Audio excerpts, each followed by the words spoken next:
আমরা আমাদের mobile application ডেভেলপমেন্টের এর আগের ভিডিওতে দেখেছিলাম কীভাবে কন্টেনার নিয়ে কাজ করতে হয়। আমরা কন্টেনার নিয়ে কাজ করেছিলাম, কন্টেনারটাকে ওয়াইড এবং হাইট দিয়ে ভাগ করেছিলাম।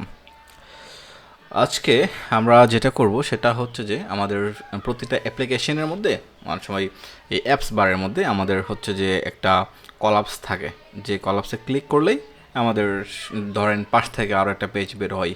এটা লেফটে হতে পারে, রাইটে হতে পারে, যে কোনো সাইডে হতে পারে। আপনি খেয়াল করে দেখবেন আপনার যে বিকাশ অ্যাপসটা আছে, আমরা তো সবাই বিকাশ কম বেশি প্রায় মানুষ ব্যবহার করি।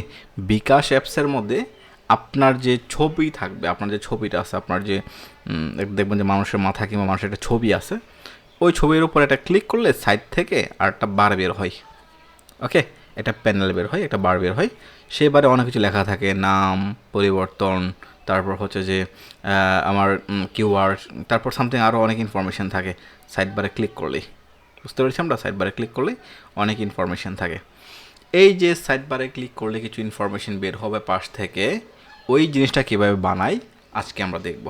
ওকে, এটা দেখার জন্য আমরা যেটা করব সেটা হচ্ছে যে আমরা চলে যাব আমাদের যে অ্যাপস বার ছিল সেই অ্যাপস বার উপরে স্কাফোল্ড যেখানে আছে, স্কাফোল্ড উইজেট যেটা আছে সেইটার নিচে আমি লিখব ড্রয়ার, DRAWER, ড্রয়ার। আমি ড্রয়ার দিয়ে আমি লিখব ড্রয়ার। আমি একটা ড্রয়ার তৈরি করতে হচ্ছে, যে ড্রয়ারে ক্লিক করলেই পাশ থেকে আরেকটা সাইড বার বের হবে। ড্রয়ার দিলাম, দেওয়ার পরে হচ্ছে যে যখন দিই সেভ দিলে দেখতে পারবো যে এই বাটনটা হচ্ছে যে আমাদের এই আইকনটা চলে যাবে, এটা ওই পাশে চলে গেছে। একটু ওয়েট করি, আমি আরেকবার দিই ঠিক আছে কিনা সব কিছু। ইন্ট ড্রয়ার, ঠিক আছে, এই যে চলে আসছে।